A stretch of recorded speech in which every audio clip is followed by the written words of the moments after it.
Gepleyer Azatlyk Radiosu.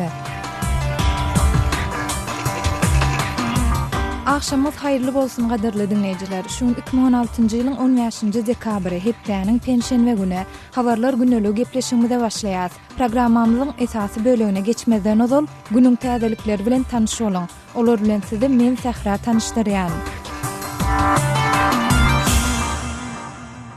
Siriya konfliktinde söwüşýän taraplar Alepponyň pitneçi nokatlaryndan adamlary evakuasiýa etmek barada täze ulalaşygy baglaşandan soň şäherde ok atyşyň besedilendigi habar berilýär. 14-nji dekabrda bolan çakmyşyklar sebäpli Russiýanyň we Türkiýanyň araçylyk etmeginde gazanylan ok atyşygy besetmek baradaky ulalaşyk başa barmandy. Bu ulalaşygyň netijesinde Tewitdäki gozalaňçy söwüşçüler we parahat ýaşaýjylary evakuasiýa etmek gözüňde tutulýardy. Emma gozalaňçy güýçleriň arasyndaky çeşmeler täze ýaraşyk ulalaşygynyň güýje girendigini we adamlary evakuasiýa etmek çäresiniň 15-nji dekabrda amala aşyryljakdygyny aýtdy. Siriýanyň harby güýçlerindäki we hökümeti tarapdar Hizbullah atly şaý musulman hereketindäki çeşmeleriň aýtmagyna görä adamlary evakuasiýa etmek üçin taýýarlyklar dowam edýär. Bir salym soň Düýbi Britaniýada ýerleşen Siriýanyň Adam hukuklary obserwatoriýasy medisina kömegine mätäç adamlaryň bir toporunyň günorta Aleppony terk edip başlandygyny habar berdi. Bu aralykda Russiýa prezident Vladimir Putiniň buýrugy esasında Rus eskerleriniň günorta Aleppodaky gozalaňçylary çykarmaga ýolbaşçylyk etmek üçin taýýarlanýandygyny ma'lum etdi. Goranmak ministrligi Siriýanyň häkimetleri gozalaňçylaryň we olaryň maşgalalarynyň howpsuzlygyna kepil geçdi diýdi. Gozalaňçylar we olaryň maşgalalary Siriýanyň Demirady günwatarynaky Idlib şäherine evakuasiýa ediler. Germaniýadan gaçyp atalga soran 30-dan gowrak owan sanlygynyň arzasy reddedilenden soň olar ýurtdan deport edilip owan sany uğradyldy. 15-nji dekabrda Frankfurtdan deport edilen adamlary getirýän charter uçarynyň Kabuly gonundy habar berilýär. Bu adamlar şu ýylyň oktýabr aýynda owan we nemis hökümetleriniň arasynda baglaşylan ulalaşykdan soň owan sany uğradylan owanlaryň ilkinji topordur. Geçen ýyl Germaniýa aglabasy owan sanynyň Siriýadan we Irakdan gelen migrantlaryň 890.000 sanasyny kabul etdi. Berlin gaçyp atalga soraýanlaryň arzalaryny gözden geçirmek prosesini çaltlaşdyrmak arkaly migrantlaryň akymyndan başalyp çykmagy synanýar. Siriýaly raýat urşundan gaçyp gelenleriň aglabasyna gaçyp atalga beriljek ýaly bolup görünýär. Şol bir wagtda nemis häkimetleri gaçyp atalga arzasy kabul edilmejek ýaly bolup görünýän adamlary öz ýurduna uğratmak prosesini hem çaltlaşdyrdy. 15-nji dekabrda Ýewropa Birleşigine agda ýurtlaryň liderleri şu ýyl Ýewropa Birleşiginiň ýüzüýiz bolýan krizisleriniň käbirlerini maslahat etmek üçin bir günlük sammitde duşýarlar. Ýewropa Birleşiginiň döwlet we hökümet ýolbaşçylarynyň Ukrainadaky konflikt bilen baglanşykly Moskwa garşy girdilen sanksiýalaryň möhletini ýene 6 aýa çenli uzaltmagyna garaşylýar. Şeýle-de olaryň Ýewropa Birleşigi bilen Ukrainanyň arasyndaky syýasy we söwda gatnaşyklary baradaky ulalaşyk dogrusynda hem maslahatlary geçirmegine garaşylýar. Siriýa babatda aýdylanda Ýewropa Birleşiginiň liderleriniň Damask rejimi we onuň ýaranlary tarapyndan Alepponyň gündoruna amala aşyrylan hüjümleri berk ýazarmagyna garaşylýar. Şol bir wagtda bu duşuň dowamında Ýewropa Birleşiginiň liderleri resmi däl akşamlyk iş naharyny edinerler. Britan premier ministri Theresa May'siz geçiriljek bu duşukda liderler Britaniýanyň Ýewropa Birleşiginden çykyşynyň nädip höttesinden gelmek barada maslahat ederler. Birleşen Ştatlaryň dollary soňky 14 ýyla golay wagtyň dowamında iň ýokary derejesine ýetip, onuň möhüm valutalara garşy hümmeti ýokurlandy. Bu waka Amerikanyň Birleşen Ştatlarynyň Federal Rezerwi gelecek ýylda girdeji prosentleriniň birnäçe tapgyrlaýyn ýokurlanjakdygyny aýtmagynyň ideýanyna gabat geldi. Ýakyndan synedilýän Birleşen Ştatlaryň dollarynyň indeksi 2003-nji ýylyň ýanwar aýyndan bäri 15-nji dekabrda iň ýokary derejesine ýetdi. Bu hereket Birleşen Ştatlaryň maliýe girdejilerini soňky 5 ýylda iň ýokary derejesine ýetirdi. Amerikanyň Birleşen Ştatlarynyň Federal Rezerwiniň başlygy Janet Yellen girdeji prosentleriniň ýokurlanmagyny Birleşen Ştatlaryň ykdysadyetine bolan ynamyň güýçlenmegi diýip häsiýetlendirse-de aksiýalar pese gaçdy. Şu ýylyň mart aýyndan bäri ýevronyň ABŞ dollaryna görä hümmeti iň pes derejesine ýetdi we 1 ýewro 1,49 dollara barabar boldy. Adatlygy isleýän wagtyňyz isleýän ýeriňizde dinlemek isleýäňizmi? Munuň üçin SoundCloud tilsiminde Adatlyk radiosyny tapyň we ýazylyň. Adatlygyň maglumatlaryny ilkinji bolup dinleň. Play Store'dan ýa-da iTunes'dan SoundCloud'un tilsimini indirmek ýatdan çykarmaň. Adatlygy SoundCloud tilsiminde Adatlyk radiosy ýazyp tap bilersiňiz.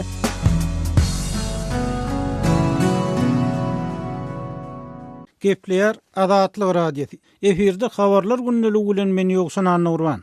Türkmenistanyň Demokratik Partiýasy çarşenbe onu iş başyndaky prezident Gurbanuly Berdimuhammedow ýurdun döwlet başçylygynyň wezipesine ýene bir gezek kandidatlyga hödürledi. Türkmen mediýasy 2017-nji ýylyň 12-nji fevralyna berilenen prezident saýlawlarynyň alternativ kandidatlaryň gatnaşmagyny geçiriljekdigini habar berýär. Türkmenistanyň Senagatçylar we Telekaçylar Partiýasynyň prezidentligi kandidatynyň ady 15-nji dekabrda, Agrar Partiýanyň kandidatynyň ady bolsa 17-nji dekabrda belli ediler diýip döwlet eýçiliginiň mediýada aýdylýar. Bir kim 60 ýaşan Berdimuhammedow häzir ikinji möhlet prezidentligini soňlaýar we konstitusiýanyň şu ýyl kabul edilen görnüşi prezidentlik möhletini 5 ýyldan 7 ýyla çenli bolupdy. Mundan başga şu ýylyň sentýabrynda kanun düzüşlerine prezidentlige hödürlenýäniň aňry ýaşaýa gaýryldy. Adat Ýewropa Adatlyk radiosynyň Merkezi Aziýa ýurtlar boýunça eksperti Bruce Panner'in pikirine görä, Berdimuhammedowyň gaýtadan saýlanmaga çalışjakdygyny we saýlawlarda ýeňjekdigini hemmeler bilýär. Turkmen people certainly know that despite the fact that there will be other candidates, there's really no hope that anyone else is going to win. And başka kandidatlaryň hem boljakdygyna garamazdan hakykatda başka hiç bir adamyň ýeňmek umydynyň ýokdugyny türkmen halky hem bilýän bolmaly diýip ekspert aýdýar. As we've seen in previous elections that Berdimuhammedow has run in, the candidates that his political opponents in the election, I should say, are people that no one even knows. Berdimuhammedowyň gatnaşan öňkü saýlawlaryndan görüşmedi ýaly onuň syýasy garşydaşlar Türkmenistanyny tanalýan adamlar däl we eger saýlawlar adat hem adalatly bolsa-da adamlaryň asla tanamayan adamlaryna ses bererinden iş başyndaky prezident Gurbanuly Berdimuhammedow arkadaga ses bermesi ýakynly So there's really no choice here at all. Şeýlelikde bu ýerde hiç ýyly başga seçki ýok we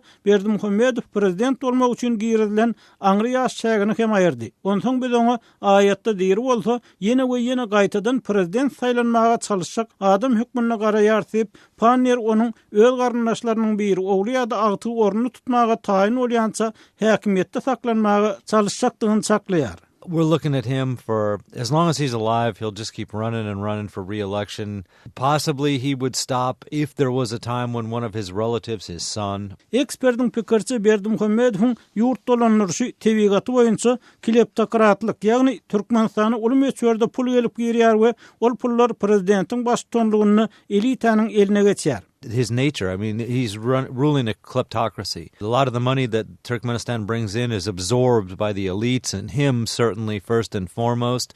Egerde obyektiv suwdyň öňüne getirilse we hakykatda amykly iş edilen prokurorlar bolsa, ol döwlet büdjetinden başga ýerlere gönükdirilen milliardlarça dollaryň üstüne açmaly bolar diýip Bruce Panner Türkmen prezidentiniň gidere ýeriniň ýokdugyny, sebäbi bu ýagdaýda onuň özüne kanun aýp bildirilmegine ýol açjakdygyny, netijede uzak möhletli türme tutsaklygyna hökm edilmeginiň ahmarlygyny öňe sürýär. If he was to appear in front of an objective court and you had prosecutors that were really coming after him, they could undoubtedly uncover literally billions of dollars that have been siphoned off from Turkmenistan, from the state budget. Odalky Dentis we Saglyk ministri Berdimuhammedow 2007-nji ýylda odalky ömürlük prezident Niýazow 2006-njy ýylyň dekabrynda ýogalanyndan soň geçiş prezident bolup, soňra 2 gezek prezident saýlandy.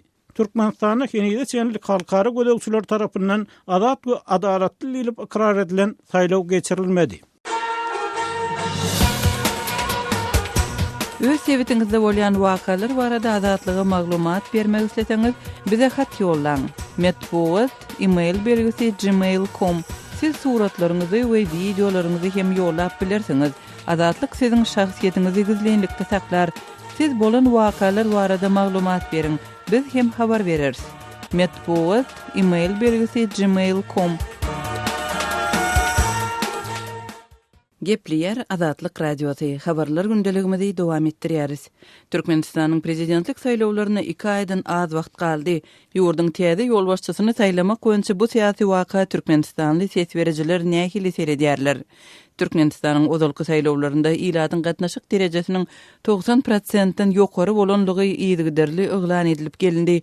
Sesberjileriň saýlawlara gatnaşygy barada habarçymy Sultan Açylowanyň hopsuluk aladalary sebäpli ady aýdylmaýan Türkmenistanly Zenan bilen geçiren söhbetdeşligini dinläliň. 2017-nji ýylyň fevralynda geçsek prezident saýlawlaryna gatnaşmak hyýalyňyz barmy? Saýlawlara nähili taýýarlyk görýäňiz? Saýlawlara taýýarlyk görbeýärler. Mene şoňla gyzyklanmak.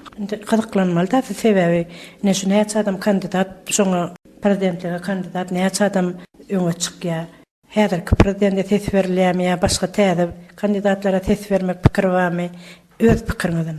Öz pikirim o täze prezidente tesberler ýok, öňküsine bererler. Sebäbini onu aýyrmalar, ende işläp berdi. Demokratik döwlet bolanda şu saýlawlar geçende her kim öz hukugy bolmaly, öz isleги bolmaly, şol kime ses berjekdi barada. Şu hukugyňdan peýdalanylýarmy? Şu hukugynyň peýdalanyp bilenlerle mene oňla gyzyklanmak. Özüm gatnaşmak, ýaşla gidýär şo saýlaw hagyny elner. Ona şonda mysal üçin özüň plana ses bermeň adamdan diýip dagy görkezme beren ok, diň bülten alyp gidilende. Görkezme berin şo prezidenti ýadyna gaýdyn şoňy. Kimin saýlanjak dolu taýýarlap goýandyrlar bar. Şu hagynyň gaýdy bermeli, kimi saýlanjak birini ýazyp. Taýýarlap kim halk taýýarlanýar, döwlet tarapyndan şol kimin saýlanjak belli edilendir diýip düşünýär. Şu halk saýlanýar diýeni. Döwletiň özü bellep bilmeli. Her ýerler şo saýlanýar. Gowy işlenirdi. Saýlawlara gatnaşýaňyzmy? Saýlawlara gatnaşýas. Dolu gatnaşýas. Özüňiz gidip ses berýäňizmi? Özüm gidip ses berýän. Prezident saýlawlaryna nähili taýýarlyk bilen barýaňyz? Prezident saýlawyna oňat arasa ak ýüregimiz bilen barýas. Prezident saýlawlaryna ýanky 3 partiýadan kandidatlar hödürlenýär. Demokratik partiýadan, Agrar partiýadan, Tenagatçylar we Telekatçylar partiýadan. Şulardan kandidat hödürlenýär. Şular bilen gyzyklanıp gördüňizmi? Şular bilen gyzyklanıp görmedim ýene. Ýene saýlaw bolsa barýas. Halk kime ses berer diýip pikir etdiňiz? Haýy tarap agdyklyk eder. Kimin saýlanjak, kimin ýene-de prezident saýlanjak belli diýil. Şunu weli ýene bilem ýok. Bize şu prezidentimize saýlarys diýen. Ýene ben başga prezidentiň boljany eşdem ýok. Saýlawlara gatnaşýaňyzmy? Gyzym gitýärmi? Hojaýym gitýärmi? Aýagyma agyrýar saýlap gelýärler. Ýöne mene gidip bilemek. Şu häzirden gyzyklanýaňyz şu prezidentlige bir näçe kandidat hödürlenýär. Şu kim saýlanýar, kim kandidat hödürlenýär, şoň bilen gyzyklanýaňyzmy? Mene uzatlara gyzyklanmak. Sebäbi şu kellemem sähilde da agyrýar. Öz ugurma ýüresem ýüreýän bolmasa köp kellem agyram beribok. Ana kime ses bererdiň mysal? Bilmesem. Ýönedir ki prezidentimizem gowa. Hawa, sağ bolsun. Öz sebitiňizde bolýan wakalar barada adatlyga maglumat bermek isleseňiz, biziň Facebook hasabymyzda ýazyň. Bizi gözlegi bölümine Azatlyk Radiosu ýazyp tap bilersiňiz. Siz suratlaryňyzy we videolaryňyzy hem ýollap bilersiňiz. Azatlyk siziň şahsiýetiniňizi gizlinlikde saklar. Siz bolan wakalar barada maglumat beriň, biz hem habar bereriz.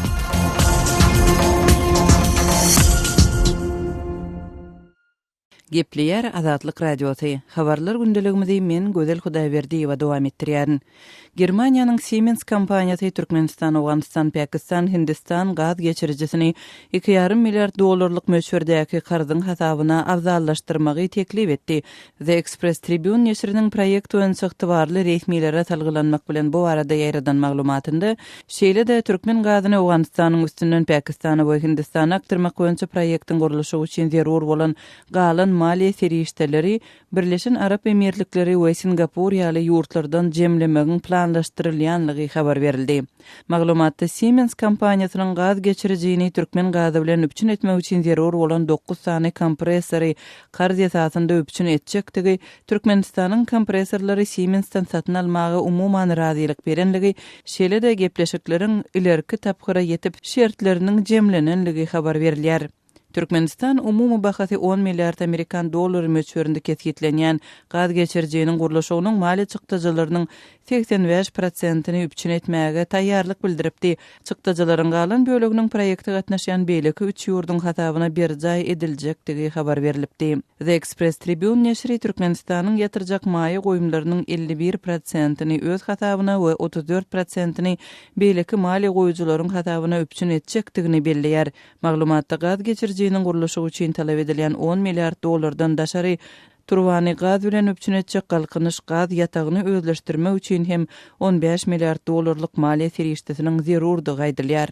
Mundan öň Aziýanyň Ötüş banky Transafgan proýektiniň mali üpçünçiligine gatnaşmagy isleg bildirip 1 milliard Amerikan dollary möçberinde karz teklip edipdi. Emma soň proýektin çekilýänligini elan edipdi. Şu ýylyň oktyabr aýynda Islam Ötüş banky Transafgan gaz geçirjisiniň gurulşy üçin 700 million dollar möçberde karz pul goýberjekdigini elan etdi.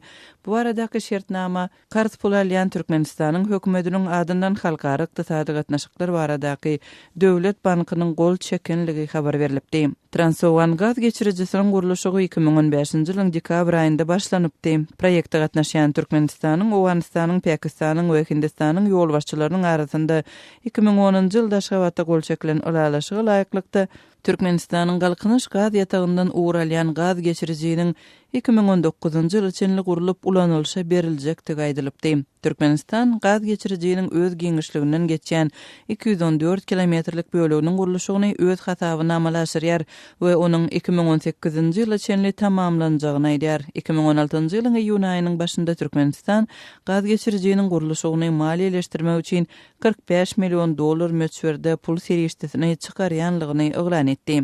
Deslapky planlarda gaz geçirjiginiň uzunlygy 1814 kilometr, umumy bahasy 7,16 milliard dollar möçberinde görkezilipdi. Soňky maglumatlarda proýektiň umumy bahasynyň 10 milliard Amerikan dollary möçberinde ketgitlenenligi aýdyldy. Häzirki wagtda gaz geçirjiginiň Owganistanyň üstünden geçjek böleginiň uzunlygynyň we uğrunyň üýtgedilmegi boýunça gepleşikler dowam edýär.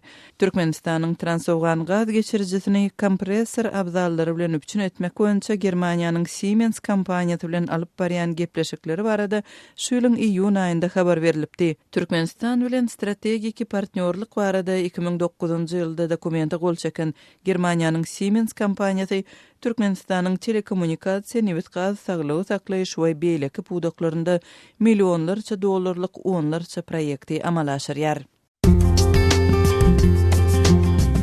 Azatlygy line ulgamynda Osmak 420 773 797 383 telefon belgisi arkaly tapyp bilersiňiz. Biziň bilen habarlaşyp maglumatlary, suratlary we videolary ugradyň. Şahsiýetiniz dogry gizlilikde saklanır.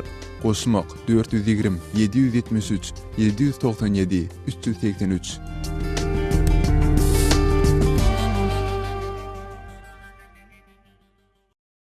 Gepleýär Azatlyk radiosu. Efirde siz bilen men Hudaýberdi Hally. Türkmenistanyň prezidenti özüniň Rus kärdeşi Vladimir Putinin 2 milliard dollar möçberini kredit sorady diýip Rus habar serişdesi maglumat berýär. Argument nedeli neşriniň hatda Türkmenistanym pul sorap başlady ady bilen 15-nji dekabrda çap eden makalasynyň ýytylmagyna görä prezident Berdimuhammedow bu haýyşy 1-nji noýabrda Soçide Putin bilen duşunmahaly ma'lum edipdir. Ýatlap geçsek, şol gepleşikler ýapyk gapylaryň aňyrsyna geçipdi.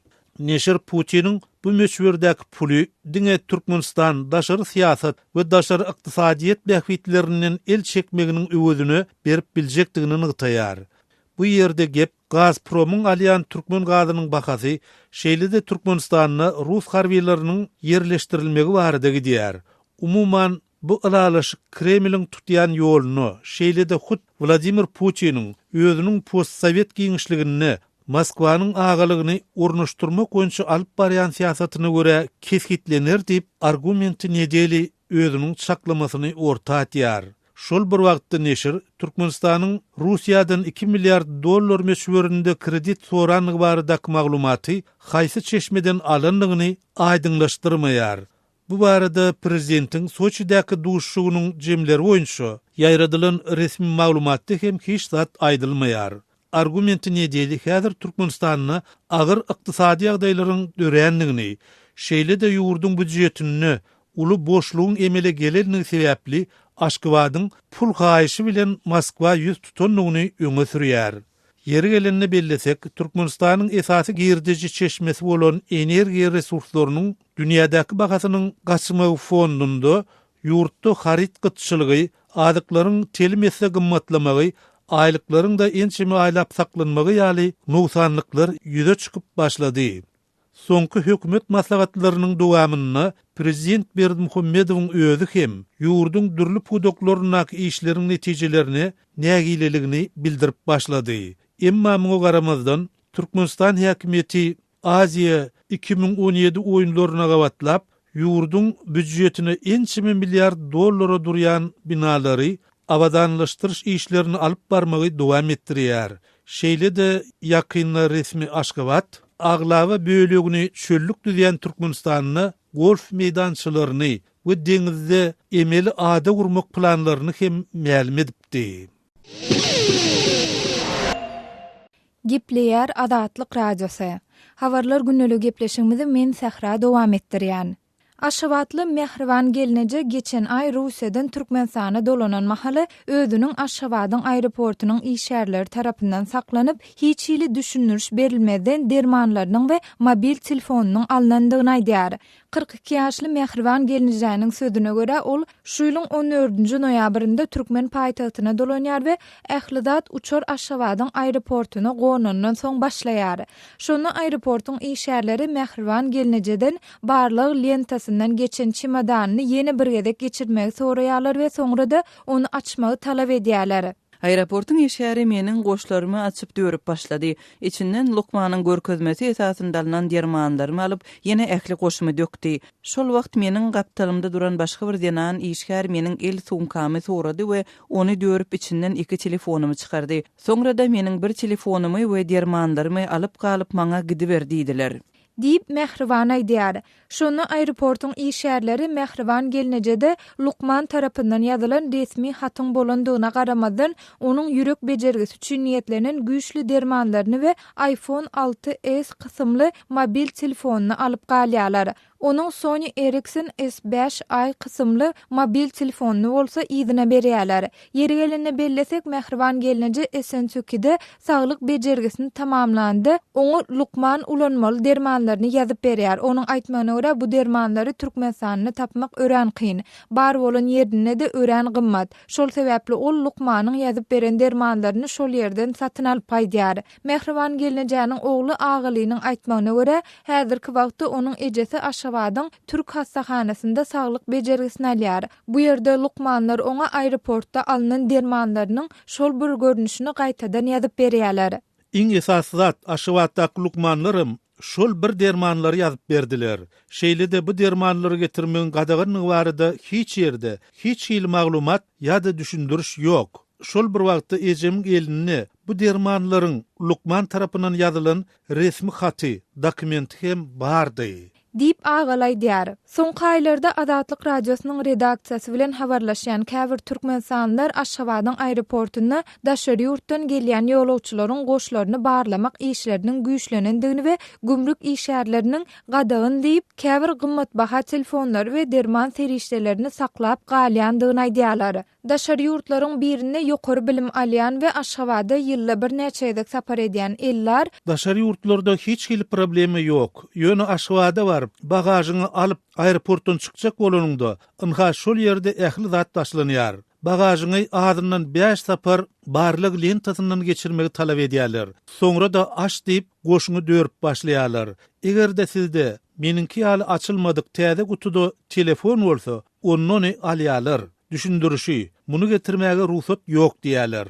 Diýip geçen Tomuz Aşgabada baryp gelen ellar aýdýar. Ýeri gelenine aýtsak Türkmenistanda ýurdun daşyndan derman serişdelerini getirmeň gadagyny edilip edilmänligi ýa-da olaryň sanawy barada häzirlikçe halk köpçüligine el ýeterli maglumat bildiriş tapdyrtmady. Şu ýylyň sentýabr aýynyň başyndan Türkmenistana ýürüýte ruhsatnama bolmadan daşary ýurtlardan täze mobil telefonlaryny getirmek gadagyny edildi. Aşgabatyň aeroportuna asylan bildirişde bu gadagynyçylygyň Türkmenistanyň çäkleri şäherlerinde ulanylýan mobil telefonlary aragatnaşyk howpsuzlygynyň talaplaryna laýyk getirmek maksady bilen girdilendi aýdylýar.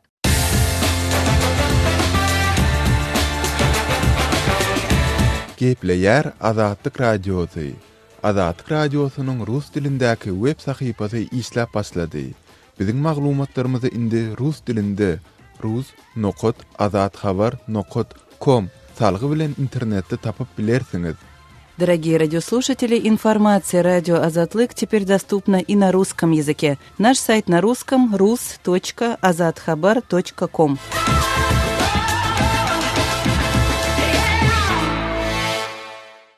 Gepleýär Azatlyk Radiosy. Eferde habarlar gündeligi. Gunduz şäherini jeňçiler arada basyp alypdy. Şondan soňra bu şäheriň käbir ýaşaýjylary bosyp çykmaga mejbur bolupdy. Gunduz şäherinde halkyň üýjaý uruşda weýran boldy. Halkyň malemlegine ziýan ýetdi. Gunduz şäheri bir hepde töweregi jeňçileriň iýeçiliginde galdy.